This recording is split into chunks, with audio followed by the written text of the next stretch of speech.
অনেকেই আমার কাছে জানতে চায় যে কি কারণে আসলে শোল্ডার আর্থ্রোস্কোপি করা হয়।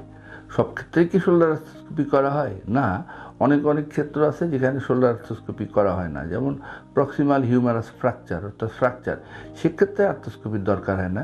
কিন্তু অনেক ডিজিজ আছে যে ক্ষেত্রে আর্থ্রোস্কোপির প্রয়োজন হয়। তো সেটা কী রকম? ধরেন যে যদি কোনো কারণে লিগামেন্ট, আমরা বলি যে এই যে শোল্ডারের একটা পার্ট, শোল্ডার জয়েন্টের পার্ট হচ্ছে একটা গ্লিনয়েডের উপরে একটা লিগামেন্টের মতো একটা আবরণ থাকে, যেটাকে আমরা বলি ল্যাব্রাল। ওই ল্যাব্রাল যদি টেয়ার হয়, অর্থাৎ ল্যাব্রামটা যদি ছিঁড়ে যায়, সেক্ষেত্রে কিন্তু শোল্ডার আর্থ্রোস্কোপির দরকার আছে। তারপরে আমাদের এখানে শোল্ডারে কিন্তু অনেকগুলি মাসল আছে, এবং এই মাংসপেশিগুলি দিয়ে কিন্তু একটা রোটেটর কাফ তৈরি হয়, চারিদিকে একটা কাফের মতো আবরণ, যেটা শোল্ডার জয়েন্টটাকে ধরে রাখে।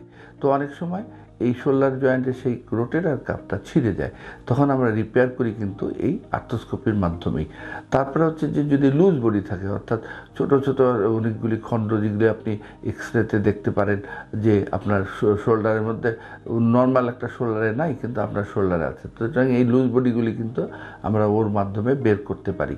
তারপরে হচ্ছে যে আমরা অনেক সময় দেখা যায় যে আর্থ্রাইটিস যদি হয়, সেক্ষেত্রেও কিন্তু মাইক্রো ফ্র্যাকচার করে দিতে পারি, সে ডিব্রাইডমেন্ট করে দিতে পারি।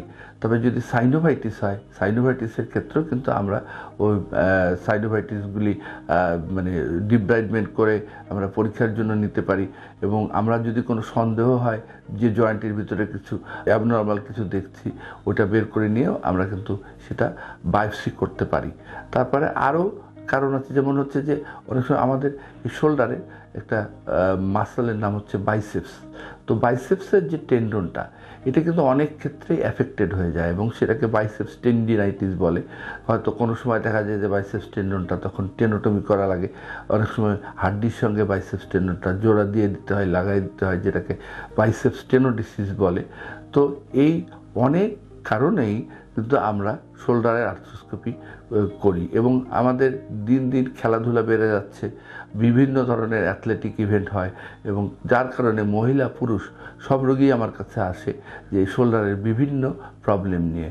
এবং তখন কিন্তু তারা চাই যে আর্থ্রোস্কোপির মাধ্যমেই যেন এটা আমি ঠিক করে দিই।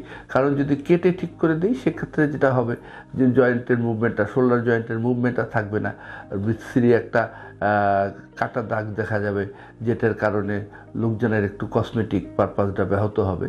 তো সেই জন্যই শোল্ডার আর্থ্রোস্কোপিটা কিন্তু খুব দরকার।